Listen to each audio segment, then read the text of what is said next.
Hello, welcome. Thank you. Thank you. This is the month of the pandemic where it starts to get really weird. Oh, this the weird month? This is just normalized. I thought we were just fatigued. COVID fatigue. Yeah, Or is it just you being a dad? it might be just me being a dad and you being Let's a son. Might be where the fatigue is. so we're just being people. We're just being who we are. And I think that's all right. Yeah, here That's we are all right. on a Thursday night. Thursday night, you had a little nap before, a little disco nap. I had a Squeezed in. little. I had a little. Either opposite of that, a little espresso. I thought about having coffee, but then I knew if I drink coffee after 10:30 in the morning, I start questioning my life choices. And my morals and ethics are coming into question. And I get the Jimmy You arms. get the Jimmy arms. I was like, Ruben, I can't feel my arms. Oh. Then he'll start doing like this. I don't know what he means. I get the heart palpitations and I start thinking I've done something wrong. Like Oh, oh dear, what if I do? I feel like I have to confess to something. that doesn't sound Oh, it's too, just the coffee. That's okay. doesn't sound too healthy. No. That's why you shouldn't drink it so late. 10:30. 10:30. That's your cutoff. That's my cutoff. Was it always your cutoff? Hey? Was that always your cutoff, or did it No, happen as you got it's been like older? that for several years. I remember once I drank a large McDonald's coffee at a meeting at like 1:30 in the afternoon. And that's when I knew I couldn't feel my arms. You're done. I had the Jimmy arms. You're done. It was weird. It felt very shady. But I was there with like our secretary in our program. I was like, I don't know what's wrong with me. I can't feel my arms, Julie. It's the McDonald's coffee. Yeah, it was, I don't know what was going on in there. Welcome to Grow, not sponsored by McDonald's coffee. No, I didn't say anything. Oh, yeah, I did say something. Yeah. If you're joining us live, welcome to Grow. If you're listening later, welcome to you as well. I'm sitting here with Luke, and this is our ongoing year-long conversation called We Are Kwantlen. So we're going to spend the next hour or so together, and Luke has generously agreed to join us again tonight. This is our third in a 7-part conversation as we investigate and learn and hear about Kwantlen culture and stories from Luke's sage perspective. Mhm. And we've been really enjoying these conversations. I know that many in our community have been participating and listening, Okay. both live, but also later, and also Mhm. through the podcast and things like that. So thank you for being here, Luke. And just before we hand over to Luke to begin to share, a couple of housekeeping details. This is aimed at being a somewhat interactive experience. So if you have questions, we're going to make sure that we have space towards the end of our time together to ask questions. The way that you can do that, if you're listening live, watching live, of course, is to simply type in the comment section on the right side of your screen, and we will get those comments, and they will come to my phone, and I will ask those questions when that time comes. So please ask your question at any point, type it right in, and I'll keep track of those, and we can come back to those once Luke's finished sharing, and we can ask them. Yeah, don't be shy. Don't be shy. Anything, any question goes. No, any question goes. We're going to learn to interrupt some language so you can ask those questions. Yeah, absolutely. Interrupt that language. Sounds good. So, Luke, just maybe for those of us who are maybe new even this week, can you tell us maybe a little bit about yourself, and then tell us what traditional law that we're going to be exploring tonight? Sounds good. Yes, so my name is Luke Dandurand, but my ancestral name is Waynuk, which means the man of sound, because of my extensive background in music. And it's a name that I was earned and was gifted to me by the elders of Kwantlen First Nation and my hereditary chief, Stakwasan, Chief Marilyn Gabriel. So Kwantlen is down the road, across the bridge, and on a small island here in Fort Langley, right beside the living waters of the streamline of the Fraser River. And Yeah, I'm the man of sound because of my extensive background in music. But looking at all the music set up here, I don't know how to read or write music. Mm, I don't know how to play music, mm, but yet I'm the man of sound. mm, And also, I work for the Langley School District. Been doing that for 13 years, mhm, and I teach culture. I work for an enrichment optional Aboriginal program that was started by our family, Kwantlen, mhm, back in '94, and it's like an enrichment optional program for families who identify as being First Nations, Métis, or Inuit. mm, I live on the reserve, but the majority of students I work with are what we would refer to as urban natives, mm, or natives or people who identify as being Aboriginal but have no clue where they're from, mhm, right?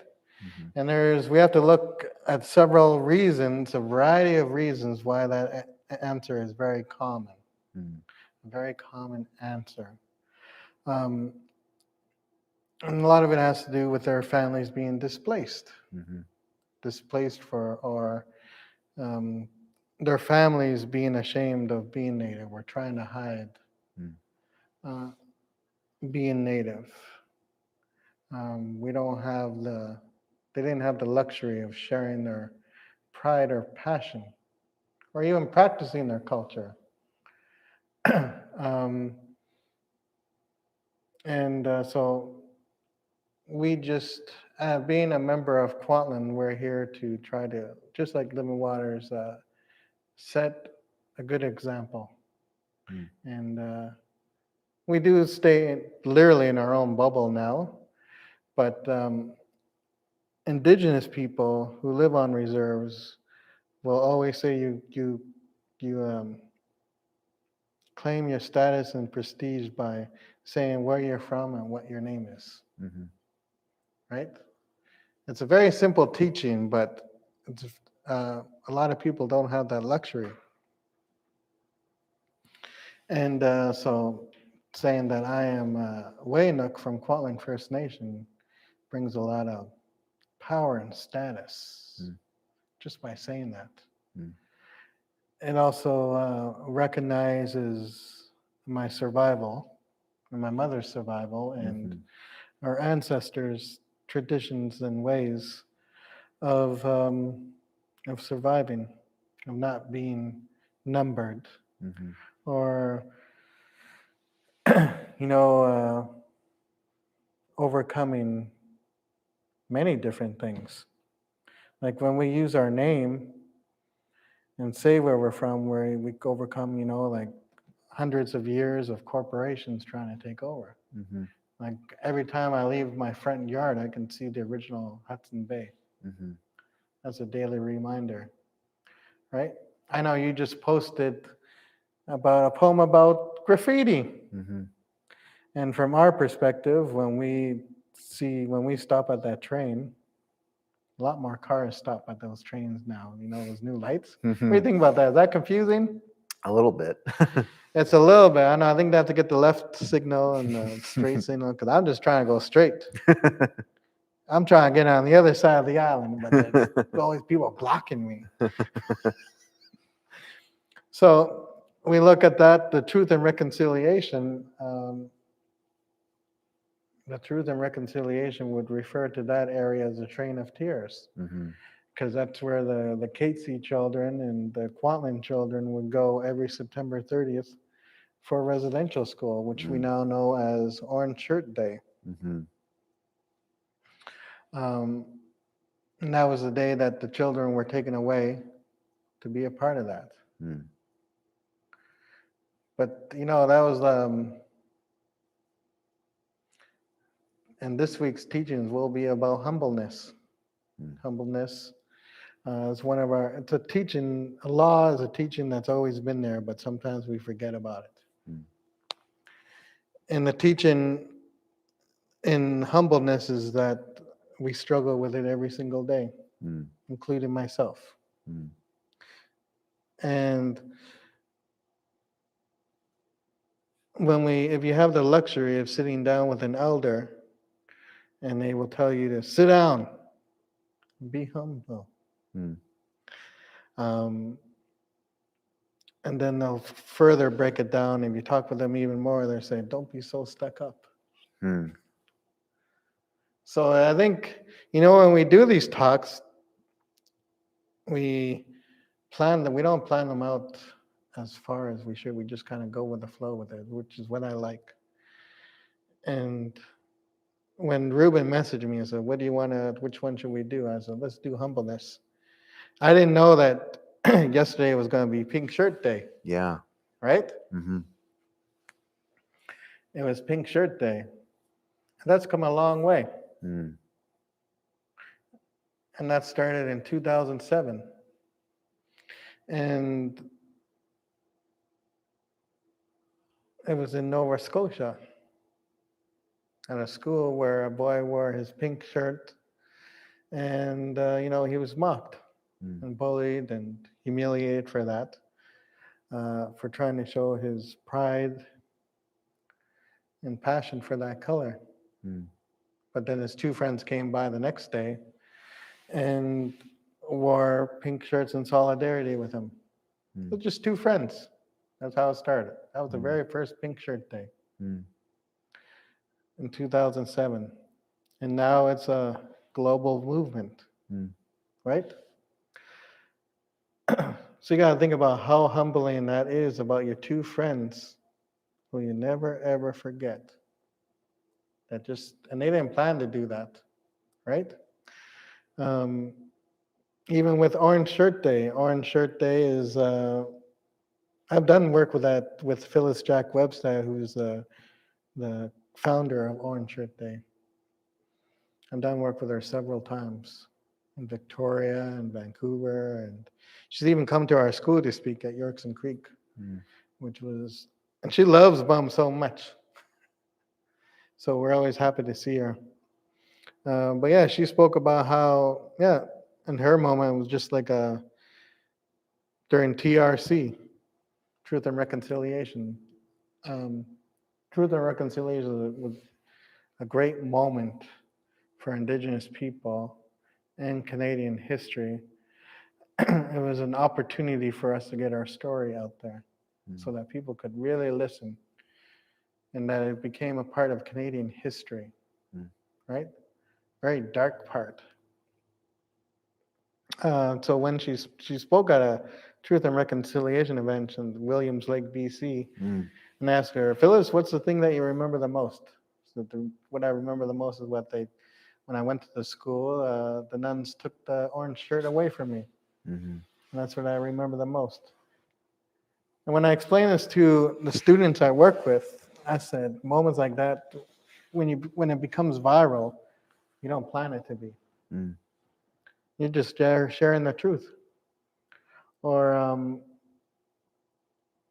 so now she's a part of this whole movement that spread across Canada. It's starting to spread across. The first one started in 2013. I remember I got a phone call from a school trustee, and she said there's this new movement called Orange Shirt Day. And I think you would be the one that could pull it off quickly, too. It was like I had like 2 weeks' notice. So I talked to the principal at a school. Yeah, 2013, this is when still, TRC is still going on, Mm-hmm. and it was rough, very rough, because it was supposed to be over, and well, yeah, it was supposed to be coming to an end, but they said, listen, we found some really terrible news. We're hearing about all the children who have died or have been murdered, and all the genocide and all the deaths that are happening, and we need to continue recording more stories. So it went on for another 2 years. Mm-hmm. So it was supposed to be 5, it ended up being 7. Mm. And so I went there, and it was tough to speak about this because it's always in the news. And yeah, and it's affecting our families too, and the families I work with. Um, and I went there, and I told the principal, and it's tough to talk about residential schools, Mm. especially when I was in elementary. So I said, all right, I'll bring some students of mine and we'll just go drum and sing. We'll give out a notice about you can wear orange on this day. And the response was great. And we just went around in intermediate classes, 4 to 6 drumming and singing. We sang a few songs, and a lot of people were wearing orange. That was the very first Orange Shirt Day. Mm. It was at my school at in 2013, Mm. Alex Hope Elementary. Mm. Never forget that. And that was at the Hunkaminam. First time I ever spoke Hunkaminam on the intercom was at Alex Hope Really? Elementary. Mm. You could hear like the silence throughout the school when I said, OCM, can I have your attention, please? It was absolute silence. And you could feel like a moment of healing. Mm. And then after teachers would come up and the kids were crying, staff were crying. Mm. And that was a real humbling experience, right? Mm. I want to look at from tears of sadness or tears of shame, of tears of fear, to tears of gratitude, Mm. and tears of healing. Mm. Because we need both sides of the bridge, we need to heal. Mm. That's what I'm here to speak about. It's Mm-hmm. how we both need to heal on both sides. And we can do this together. Mm-hmm. But we got to use the right language, Mm. right?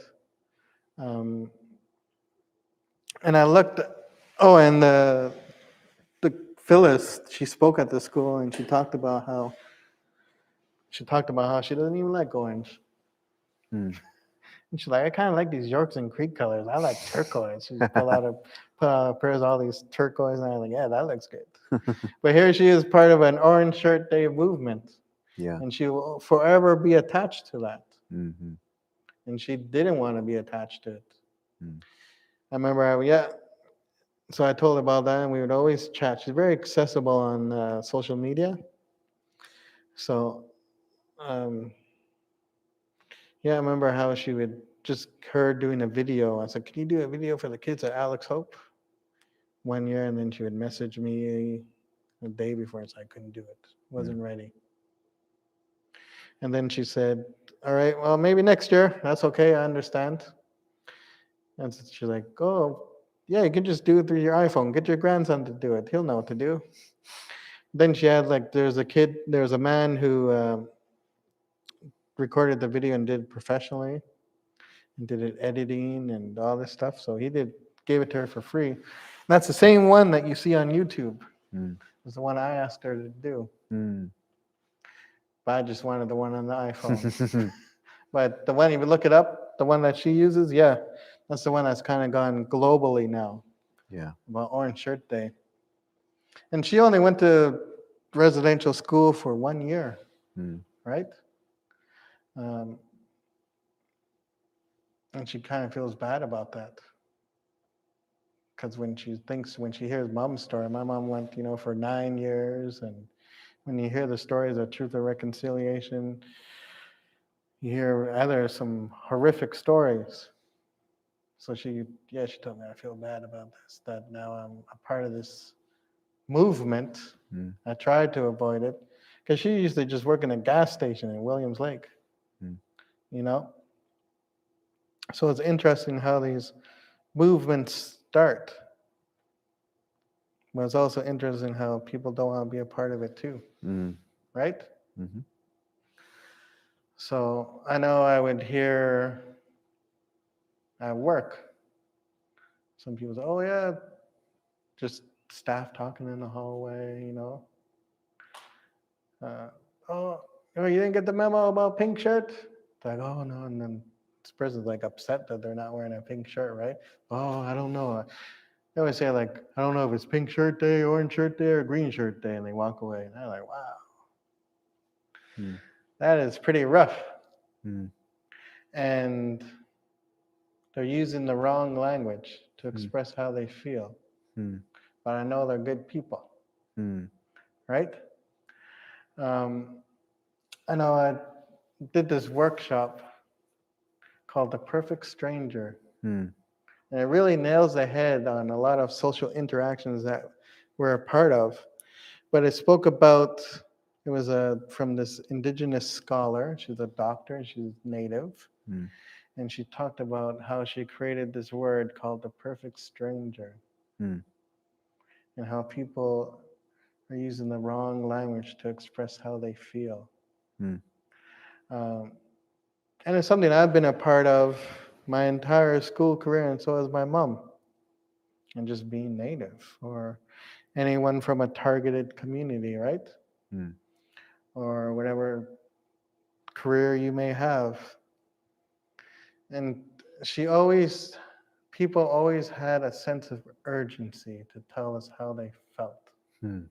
Just like that, how that person had to tell us that they didn't know what day it was. Hmm. Green shirt day, pink shirt day, or orange shirt day. Which day is it? Hmm. What was that sense of urgency for you to be so rude Hmm. to us about that? And why did you need to express us into that way? Hmm. It's the same way how we feel about being native. Hmm. People would always come up to us and have this sense of urgency to tell us what they don't know about. Hmm. I didn't know that this happened. I didn't know that this is Kwantlen. I don't know what land I'm on, right? Mhm. I didn't know this about residential schools. Always seems to be a lot of excuses, Hmm. like a sense of urgency to tell me Hmm. or to. And the doctor wanted to look at the language. What language can we use to interrupt those remarks Hmm. and create an opening for us to welcome Hmm. the true stories, Hmm. Aboriginal education, right? Hmm. The true feelings and reflections of what it is to be a native person. Hmm. And we do use the wrong language in many areas, right? Hmm. Right? And we could use simpler language that includes more. Hmm. That's what I would always talk about, right? And use our teachings are simple, like humbleness, generations. Talked about health, right? Mhm. Mhm. It's not it's not heavy reading, but it's simple. Hmm. And when we keep it simple, that's when it becomes profound. Hmm. So I want to look at the perfect stranger and how we can develop a relationship on both sides of the bridge so that we can heal together Hmm. and that we don't have to use these offensive remarks, Hmm. right? Hmm. And you can just celebrate and honor. You don't have to make snide remarks Hmm. because the kids are listening. They hear that. Hmm. Um, that's the beautiful part about just trying to survive, and that's why I'm looking at music. I'm looking at music as a way to help. Hmm. Um, that's why if we were doing this live and I would say, all right, now I need a band to open up for me. Yeah. I was like, oh, tell Victoria one more. Yeah. Tell Victoria, no, all right, no, two more. Yeah. Not ready yet. I'm nervous. I need to hear two more songs.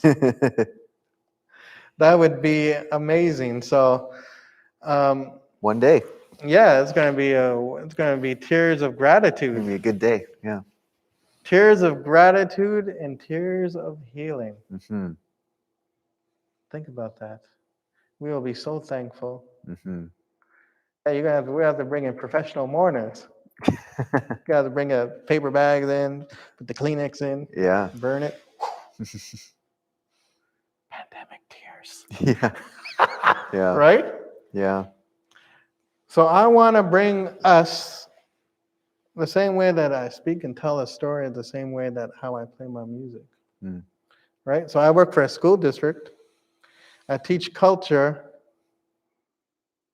and I teach a balance and focus of simple teachings for the children and for the staff. But yet I'm not a teacher, Hmm. right? Uh, you know, I don't know how to play music. I don't know how to read music. I don't know how to write music. I'm the man of sound, and I'll never lose that name Hmm. that was given to me. And I know how to tell a story through music. Hmm.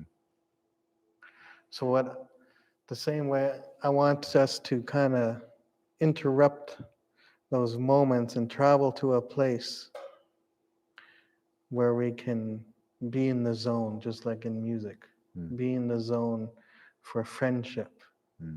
and being with a partner and using simple ways of bringing ourselves to like a different vortex of happiness and healing and gratitude Hmm. and finding out what our gifts are. Hmm. It's like that movie Soul.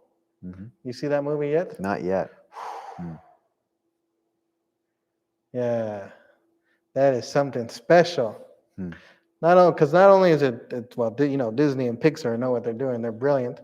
But it's the first movie ever that was all created by Black people. Hmm. The music, the directing, the writing, such passion, and yeah, it just talks about how people need to find their gifts and how this middle school music teacher passed away, but he passed away so quickly he didn't want to go to heaven. He had the opportunity to help someone else find out what their gifts are. And once they get all those gifts and all those badges, they finally get their soul. Hmm. But here he is playing soulful jazz music that brings you to an area of being in the zone. And he taught this one person this person was not able to get their soul for thousands and thousands of years. Hmm. He talks about all the great people that this person has been introduced to, like Gandhi and Mother Teresa, and they're so tired of this person that even Gandhi or Mother Teresa can't help her. Hmm. But here it is about how simple that man, the middle school teacher, gave this person their soul, Hmm. and how he would use music as a way to welcome them and bring them to a different vortex. And it shows them bring them to a different vortex of being in the zone and how that person finally got the soul. Hmm. And the person finally made it to earth to be there. Hmm. And so it's like a person finally learning how to walk for the first time, Hmm. learning how to eat, learning how to be a person, learning how to stand up. And here I am, this is like when my mother's struggling to walk with Hmm. her hip replacement, right? And the dark toll it took on mom and I. And especially during COVID. During COVID, you go to some dark places, but you try to find that balance of wanting to be seen. And so the person who finally has their soul says, maybe my gift is just learning how to walk. Hmm. There I am thinking about mom Hmm. learning how to walk again and how stronger she is with getting that. Hmm. And that's where we need to be with humbleness and creating that relationship of healing Hmm. and how we can come back from that vortex and just be kind, calm, and caring. Hmm. That's what I do with my music too, Hmm. through all my record collection. I think I'm getting close to 3,200. Wow. 3,200, and the way I can go through and tell a story and curate it. I'm there to archive music. I'm there to bring back people's stories that were broken. I'm there to share an incredible moment. I've been playing a lot of Tom York Mm-hmm. because I like obscure, weird, eccentric, atmospheric. Mm-hmm. Brings you to a different place. Tom York's from, Radiohead. of course, thank you. I know you love Sorry, Radiohead. Radiohead. Because when I first coming here, you quoted Radiohead. Huh? This guy quoting Radiohead? All right, you got my attention now. You got my attention. I see what you're doing here. Did I do I'm that? going to listen. Did I do that in a sermon? You did. Oh, okay. You always yeah. say that every single time. Did I do that in a sermon? Yes, you did.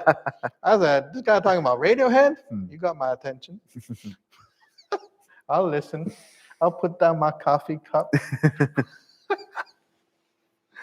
So that's where we need to go. Hmm. We need to interrupt that rude language and bring it to an area where we can share our gifts. Hmm. And I look at it as a way as putting the needle on the record. That's an incredible ritual. It's a humbling ritual. Hmm. It never gets old. Bump.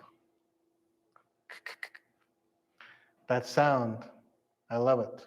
Hmm. I love that sound, that bump. And I was with two children earlier this week, and we had lunch together.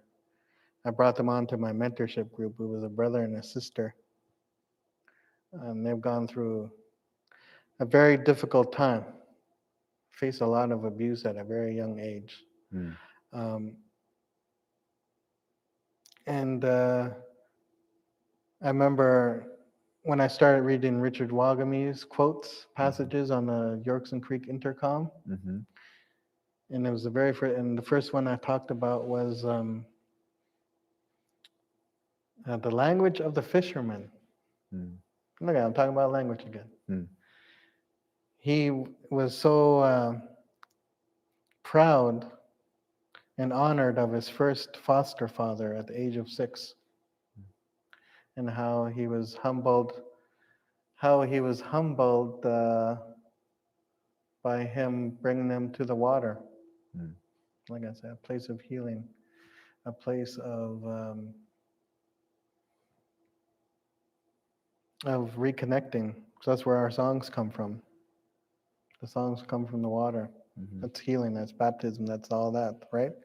That's drumming and singing. Um, and he couldn't believe how just going fishing with his foster dad, because his dad knew that he needed to reconnect to the land. Hmm. He needed to feel what it's like to be an Ojibwe boy/man, and that the land and the calmness of the water would help him reconnect during his very difficult times. Um, of not being able to spend time with his family and also feeling the effects of what it's like of suffering the effects of residential schools. Hmm. But his foster father passed away 3 years later, and he just went back to the land and back to the water. And it wasn't tears of sadness, it was tears of gratitude. Um, Tears of happiness of him acknowledging him as an Ojibwe person. And that's how. And once I said that about how that's his hero, there was that young boy literally waiting in the hallway when I left the office. He was there like he was waiting for me, and he was standing very proud, Hmm. as tall as he could be. And he said, "Luke, it was my foster mom's birthday on the weekend, and we had cake." I'm like, wow, he made that connection already, being a native person. Hmm. I know his foster mom, and how proud he was to have cake with her, Hmm. and how he could make that connection that he needed to be a part and acknowledge his native heritage. Hmm. Then I know his sister is younger, but her name is Lillian, just like my auntie. Mm. So we brought in, we had the old spaghetti factory. And just seeing these kids eat, putting that food on the table and the beautiness of it. Mhm. Um, it was very humbling. And looking at the student, and she reminds me of my great niece, and just like an older version of it. Mm. It was awesome. But I told him, I said, listen, this is the type of bump you need in your life during difficult moments, very difficult moments. You'll remember this moment of having spaghetti with Luke Mm.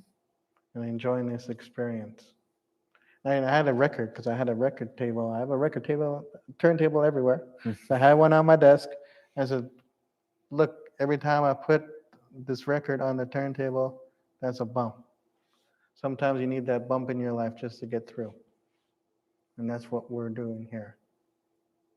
That's the beauty of music and just experiencing that. I know I just listened to, one of the latest records I bought is a compilation of downtown East Side musicians. Mm. I got the sticker says I love DTES, and I got it says I have like a patch like I love downtown East Side. Mhm. I just listened to one record before I came here, but wow, brought me to a place, Mm. brought me to that vortex. Mm. Um, yeah, and they were talking about fentanyl. Mhm. That was the name of the song. Like, I just want to be able. But sometimes when I listen to a record, I listen to it just Mm. all day long. Never gets old. Mm. I wonder why I get a headache. So I've been listening to it for 8 hours. Mhm. How much time do we have left, Ruben?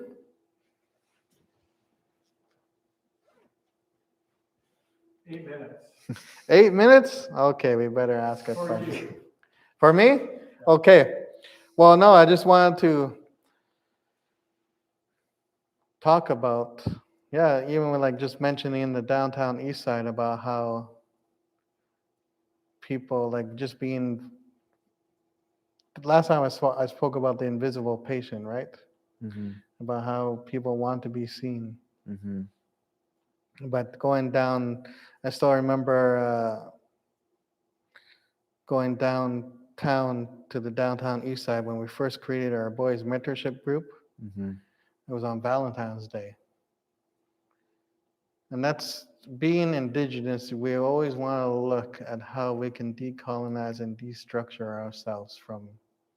certain, things that we believe are holding us down. Mm. And the best way you can do that is going on Valentine's Day. Mm. So we brought our some of our high school boys there, and it was rough. It was very rough. So it was during the Missing and Murdered Indigenous Women's Walk. They do it every year. They've Mm. probably been doing that for 30 years now, in the Mm. downtown east side Mhm. on Valentine's Day. So it Mm. was like 30 years this year. Um, yeah, and going down there with those boys, some of them, they share stories about their family. Um, I know even one boy who was my student, he talked about how he saw his mother on the street. I Mm. said, "That your foster mom?" No, it's my birth mom. Mm. And it was, you really don't know how to handle experiences like that, right? Mhm. Or another boy, he would come up to me and he says, "Luke, this is where my grandfather died, right on this corner." Mm. And, it breaks your heart. Breaks your heart, but I also think back to teaching from like when I first moved here, like 13 years ago, talking with our medicine man about how we're finally going to be seen. Mm. We've been standing on the corners for way too long. We've been standing on the corners for way too long in places where we shouldn't be. But one day they're going to finally see us And one day they're going to come to us asking questions, and we're going to have the answers for them. Mm. So that was a humbling experience, is standing on that corner of East Hastings in Maine. Mm. And then I'd start to ask myself, how many times has this happened? Mm. It's happened far too many times. Mm. But the fact that this boy told me that, and the struggles and pains that he goes through, I said, you know what, son, I see you now. Mm. I see you, and we got support here for you, and everywhere around here has support for you. Mm-hmm. You don't have to worry about that now. Mm-hmm. We see you, and Mm-hmm. we're here for you. Mm-hmm.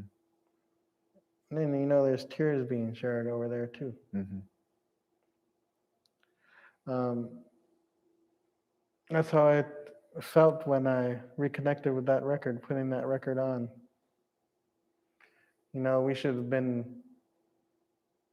by the fire, by the longhouse, instead of the fire that burns in their lungs with fentanyl in the alleys, right? Mm.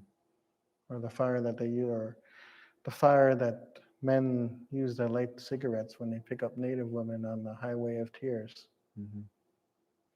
or the fire that would burn at the trains, Mm. right? All that stuff. But how we're all here together now. We need to use the right language. Mm. We need to interrupt this rude language and learn to work on our humbleness. Mm. So we can enter that vortex of creating a new friendship, Mm-hmm. of simple language, so that we can work together, because we both deserve it. Mm-hmm.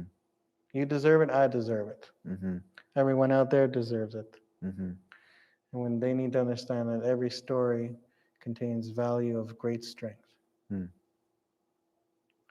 Right? Even if you come from a place of abundance or you have very little. Mm. That's our teaching with that. Any questions? Thanks, Luke. I can kick us off. Yep. Yeah, first of all, thank you again for sharing what you share. And I think what I appreciate about how you share, which I understand is part of oral tradition, is there's not a didactic reality to it in that here's the equation of humility or humbleness. I'm going to talk to you about humbleness through story. Mm-hmm. So I appreciate that you come and you turn up and you share your story. Yeah. You share. That's one thing that I'd like to do, is through story. I want to hear experiences. I want to hear about your friends and family. I don't want to hear no definition. Yeah, theory is less interesting than actual reality Yeah. and experience, right? So the fact that you continually do that and you're willing to open up and share that, I just want to say thank you for doing that and being committed to that. You're welcome. Yeah, not just long history, but recent history. This is what I did today, or this is what I did last week. That's beautiful. So thank you. I think the question I have about us doing this together, connected to humbleness or humility, is for the Judeo-Christian story, the Jesus story, humility is right in the middle of that. Humbleness is right in the middle of that. You have this story before Jesus goes to the cross, the night before he has a meal with his disciples, and John tells us that he washes their feet. And this great act of humility, and he says, now go and do this for one another. And the idea there is that this isn't just something he does to say be nice to each other. It's actually the thing that describes what he then does in dying on the cross. It's this act of service and humbleness, humility. Humility isn't being humiliated. It's holding your power loosely in the service of others, right? Mm-hmm. And when we turn up for each other and hold our power loosely to try and build something together, work together like we're doing here, that's, in a sense, defined as humility. So I think that in some senses, there's people from lots of traditions that would say, yeah, we're trying to hold to this virtue of humility, or we're trying to be humble. We would say that's definitely a part of what our tradition is, whether different religious traditions or cultural traditions. And yet we have a hard time doing it. Mm-hmm. We have a hard time actually doing it, right? We can say in theory, But how many stories do we have of us actually being willing to sit down and just be humble and just to listen? Why? Why is it so hard to be humble? That's the teaching. It's an everyday struggle. Just get used to the fact it's going to There's be hard. the only people who can follow all 7 laws is not us. It's the elders. The most mature amongst us, Yeah. who've learned long enough. Yeah. And I find that, why aren't they using that right language to develop that relationship? Are they the perfect stranger to make up those comments of why they've made themselves exactly into the perfect stranger of where they can't be humble? Now, what brought you there? I don't know. Yeah. But there's a sense of urgency of wanting to be humble. Yeah. But you should never undervalue the work or love or passion you bring to being who you are. And we always tend to forget that. We want to lecture, but we tend to forget that living by example and just being there is a beautiful thing. Yeah. Spending time with your children is a beautiful thing. You don't need the fancy trips. Just being a dad I've been getting a lot of children who have been very comfortable to express how they feel about how they can no longer be with their family. And why is that the norm? So I try to teach them understanding of anger and sadness and fear, of what it's going to be okay, and that you're going to be able to understand and work on those relationships with your family. Like, why did my dad leave? When is he coming back? Or why are they sick? Like sick mentally. Right? Who makes those decisions? And do I agree with them? So we always strive. Some of us strive for we strive too much. We put too much on our plate. But then we tend to tell stories and not even know we're telling stories. Right? That's friendship. So they say, oh, I want to be a part of this experience, that movement, and that movement, right?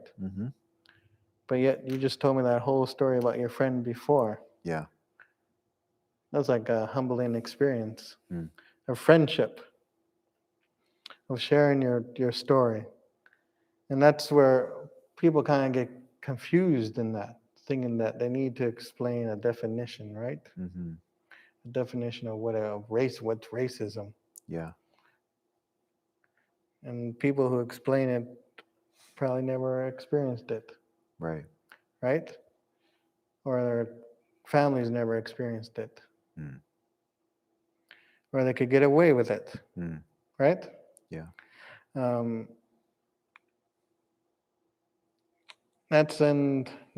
social media doesn't help either. Because, that's where we believe that our opinion contains value. Right? Social media believes it gives people the value to state their opinion, which really doesn't. I'm sorry.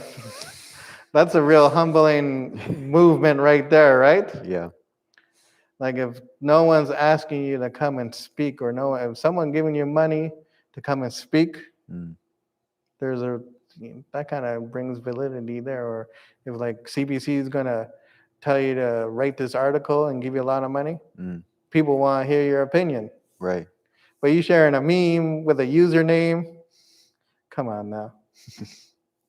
Or are you going to share this opinion in a staff room or in the hallway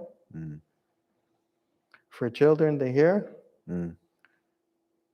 That's where the struggle always begins, or using that language where it's interrupting the process of healing and friendship. Like people say, COVID's just a flu. Mm. Come on. Mm. I saw these people. Do you see? I was on Glover Road, and there was these two people containing like they had like propaganda signs. Oh, really? Yeah, about the virus, I the didn't see forced vaccine, Mm. the forced vaccine, Mm. and I'm like, oh, those poor things. And it was cold out. I'm like, yeah, you have to go to that point where no one will believe you, where you gotta put these signs out there for people Right. to see. I was like, that's pretty hardcore. Mm-hmm. So I was like, I try and be supportive and understand them. And I'm like, good for them. I'm like, maybe one day someone will listen to you. Mm. Because it took 65 years for someone to listen to my mom's story. Mm-hmm. Right? Yeah. Takes a lot. And I think about other like churches or universities and us rebuilding that relationship. Mm-hmm. How we're going to get there Yeah. through humbling experiences. Yeah. And I had that talk with a friend. She writes for CBC. Mm-hmm. She's like, people on social media, I'm sorry, but their opinion doesn't contain nothing. Mm. Put a silly meme. That's where those algorithms work so perfectly, Mm. right? I'll just stick to my music algorithms. Mm-hmm. That's how. So, Yeah. yeah, never undervalue the work that you bring. Yeah. On the same side, I just want to pick up on themes of listening and Mhm. humbleness. It seems to me the people that I would say, from my experience, are the most humble people that I know are very good listeners. Yes. Um, it's just something that I hope to continue to cultivate in my own life. And Mhm. many times, if I have a day where I feel like I haven't modeled or exemplified humility, it's because I've been a poor listener. I've been too interested in sharing what I have to say versus listening. Yeah. But you know what the people who are good listeners, those are the leaders. Mm-hmm. They're the leaders. Mm-hmm. And that's the same way how I feel about my music, Mm. or the same way that someone listens to a story hundreds of times about residential schools. Mm. Same way how I feel about listening to a record about the downtown east side for 8 hours in a row. Mm. Never gets old. Mm. I told you about that story about that lady who made a button blanket dress. Every Mm-hmm. time she Yeah. heard a residential school, she sewed a button on. Mm-hmm. 133 buttons. Mm-hmm. And the whole purpose of this too, I want to be in an area where I want to be surprised. Mm. Why am I here? And I never expected to get there. That's Mm. how I felt 13 years ago working for the school district. Mm. That's how I feel here. Mm. That's how I want to experience that again this year, Mm-hmm. because we deserve it. Mm. You need to bring yourself to a place you never thought you would be, Mm. like a different vortex. Mm-hmm. Hmm. Eye-opening. Hmm. Yeah. How do you help yourself? This might be a bit of a personal and pointed question, but connected to listening and being humble. How do you find ways to remind yourself to listen and be humble when you're tempted to not be? Because it's got to be hard. Oh, just like interacting with people or Yeah. listening to music? With people, interacting with people. When you have that, when you feel like you want to speak, but how do you remind yourself to listen first? Yeah, I do enjoy a fierce conversation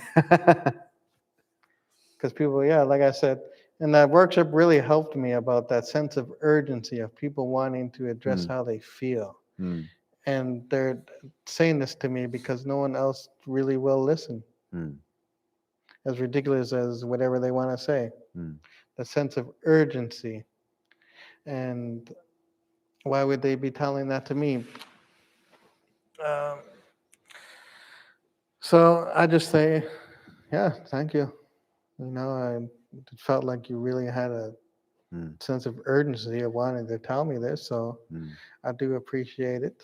Mm. Um, then I try to bring some other like cultural teachings too about perfect stranger with all that. Mm. I love that thing. Mm. What language can we use to interrupt Mm. that of humbleness? We can't always be humble because we struggle every day. Mm. We're going to be angry, and COVID doesn't help either. Woo! Well, being a dad, being a son, Mm. right? Yeah. We just got to look to activities that help us feel better. Mm. You know, your poetry. I know you love your candles. Love your light. Bring that light. Hmm. Bring that light. That's what my name means. It's true. What does Luke mean light? Yeah. That's great. I thought I meant man of sound. It also means light. It's beautiful. I love it. Yeah. Yeah, those lights you gave me came in very handy in a blackout. Yeah, I was I'm thinking. like, yes. Put them right on side of the TV. Yeah. It was great.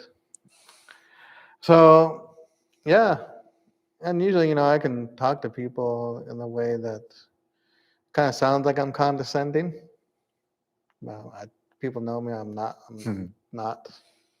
So, I do enjoy a fierce conversation Hmm. because people like to challenge me. I Right. find, right? You feel people like to try. You can challenge you with that. Mm-hmm. But there's just when you do the work for so long, you know the answers. Mm. I know the answers to culture, Mm. like secret path, sacred path. Mm. Um, knowing where you're from, what your name is, Mm-hmm. um, status and prestige of where you're from, Mm. Ancestors, generations, health. This goes on. Yeah, it's all I do. So when you keep doing it over and over and over again, that's all you live and experience. Feels good. Yeah. It's like that with music. Mm. But I always want to continue to learn, Mm. right? I want to continue to learn. I want to be humbled by how little I know about music Yeah. and how little I know about culture. Yeah. That's what I want to be humbled with. That's why when I listen to that record like that, yes, I need more. Mm. Because I don't have the best record out there. It's Mm. just an ever-going experience of wanting to relive it. Mm. That bump Mm. of finding that record, and yeah, I call it heavy hitters. Mm. Got some heavy heat on right now. Yeah. So that's when I'm streaming for my friends, and I'm like, oh, they all go, that's some heavy heat. Yeah. Yeah. And sometimes I play it twice. Sometimes I play it 3 times. Mm-hmm. That's what New York City DJs do. Mm-hmm. That's how they would get their records out. Mm. They would play their record like 3 times a night. Mm-hmm. Like, what is that? Yeah. Yeah, fun stuff. Well, thank you again for sharing. And I think that I was looking forward to this conversation and just listening together, because I think there is something to what we're embodying and an attempt at the struggle of being humble, right? Yes. And trying to learn how to do that. And this longer journey that we're on is part of that as well, right? And what I appreciate most about this experience is how we don't rush it. We can't rush it because we're also very used to guidelines and checklists and deadlines. A lot of deadlines out there. A lot of people worried about money and rushing things.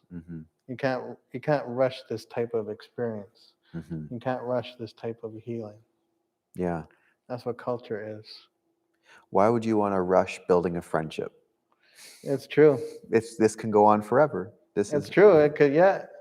It's a beautiful, beautiful thing of being a part and looking forward to it. Yeah. Yeah, I'm just looking forward to it. It's gonna be walking in those doors. I gotta get maybe I have to camp out because once a day that this church opens out, I don't know how many sermons are we have to do that day. We're doing a 12-hour marathon. I don't want you complaining. It's true. No complaints. It's true. About you being tired. I need you to sit down, be humble, and don't be so stuck up. I want you to get up there and preach for 12 hours and lift our spirits. Okay. And not complain 1 second. Sounds good. You know how long we've been waiting for this. Okay, fair enough. More songs. Come on, more songs. Maybe we'll need some DJ in the background to keep us going. I would love to play some records for you guys. I have, yeah, maybe some Peter, Paul, and Mary. Yeah, who knows? I got that on. I got a Peter, Paul, and Mary record. Yeah. Did you see it? Did I show that to you, Ruben?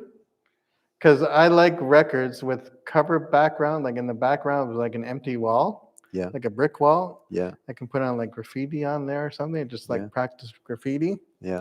It's just something I did during the summer to pass the time. Yeah. So there's a Peter, Paul, and Mary record, and they're behind a brick wall. And some of And your so I graffiti put Peter, Paul, and Mary, and then I put and Luke Native. And there was like a heart on the wall. Yeah. And then I put a heart. I put Res Life. I put like Kwantlen in graffiti. 564. Now you're in the band. And I was in the band. Now And you're in then I there. came here and I told everyone. I think I told like Dave's wife. I was like, y'all hear of Peter, Paul, and Mary before? Everyone knew about them. Yes. Oh yeah. And I was so upset because I thought, no, I was like, who would ever know about Peter, Paul, and Mary on this record? Some of these people. Shows you how much I know about music. Yeah. I haven't listened to the record at all, but Yeah. I did put my and Luke Native. There you go. It looks just like the artwork itself, and I have all these fancy markers. Yeah. So it's super fun. It's a fun way to Maybe Pass- I'll play that record when it's a great record. pass the COVID time. Yeah. Well, We're gonna, doing a 12-hour marathon, just to let you know. We're gonna Okay. put it, I'll it's put gonna it. be a I'll put it on my Twitch- on my It's floating gonna be a calendar. Twitch stream. Put it on my floating calendar. Well, we're gonna wrap up. We haven't had any questions come in, but maybe that's because people are being humble and they're sitting down and listening. Yes, we'll go with that. But thanks again for joining us, Luke. One little teardrop. Oh, come now. We're all listening. And like I know, said, it's good podcast times. later as well. And thanks for those of us who've been joining us live. We're going to wrap up, but we will be back again probably next month together. Yes. Speaking about another traditional law, and we'll maybe let it sit for a while and see what feels Yes. right next.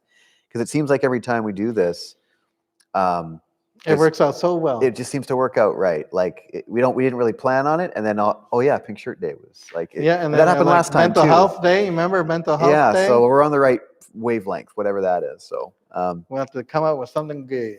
yeah, We'll leave it up to Ruben. yeah, exactly. The genius of Ruben. Thanks again to Ruben for being behind the scenes tech-wise, and thanks for joining us tonight. Bless you, as my friend likes to say. Stay positive, test negative. That's a good one. Do you like that one? I like that one. And let's give the final word to you, Luke. Send us out as we close tonight. All right.